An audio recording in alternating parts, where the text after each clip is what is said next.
Muxlislərə salam aleyküm deyimiz. Yine Güneş'te Yaşak Stüdyasındayız. Ülkemiz buna yangi koşuk işledik. Koşukumuzdan bitip kaldı. Xudo kalasa bir kublik işitip görerse de şu komentarlarda fikirlerinizi bildirip koyarsalar Xudo kalasa. İşitip göremiz.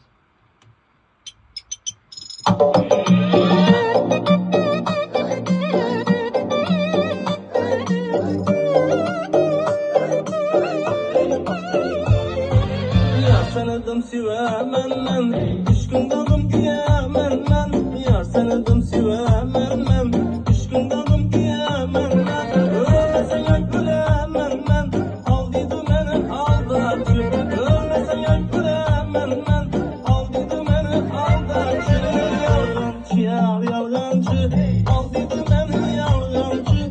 Aldatıcı yar yalancı, kıynama beni yalancı.